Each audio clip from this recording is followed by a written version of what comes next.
करू दे. काही ड्रॉप्स घेतले आणि कोरडं भांडं घ्यायचं एकदम. आता मी काय करते याच्यावरती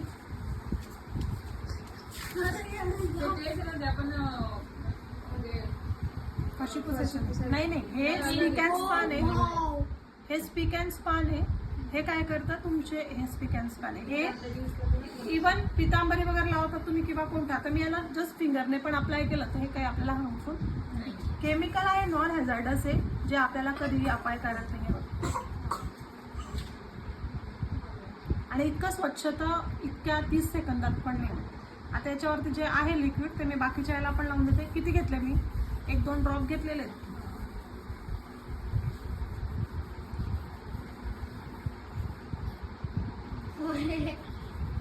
फक्त 2-3 ड्रॉप टाकलेले आणि मला ते खूप ॲलर्जी, मला डायरेक्ट स्किन हिरवा कापड, हिरवी घासणी असते ना, स्क्रब जो असतो आपला, त्याच्यावर घ्यायचं. त्याची खूप ॲलर्जी मला. आता मी टाकू करते असं मला सांगायचं ना.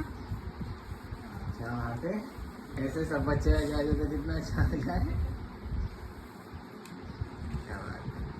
देखो अभी ये भी कितना काला है ना, इसको भी हम एकदम साफ कर लेते हैं. याला ना कोरड्या भांड्यांवर अप्लाय करायचं दीदी.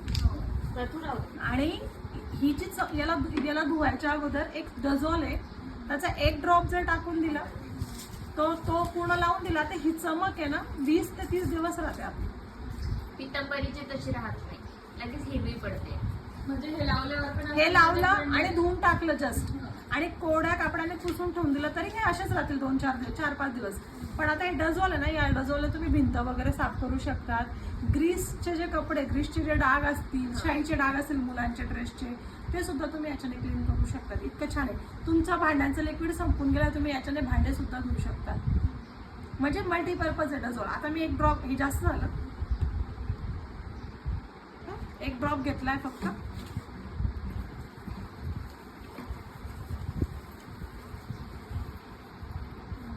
नवीन है ना.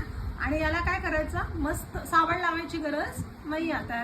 याला मस्तपैकी स्वच्छ पाण्यानं धुवून घ्यायचं, कापडानं पुसायचं, भांडं ठेवून द्यायचं. तुम्ही टीव्ही मध्ये एक ब्रेकाला एक भांडं साफ करायचं, ठेवून द्यायचं. दिवाळी दसऱ्याचे भांडे, तुम्हाला वेळ जाणार नाही, तुमचा वेळ वाचेल. एफर्टलेस काम आहे, आपले हातही स्वच्छ राहतील आणि घर पण, किचन पण खूप छान राहील. इससे ना क्षार जे असते ना बोरिंगच्या पाण्यामध्ये, बोरिंगच्या पाण्याचे तुमचे जे नळ वगैरे खराब झाले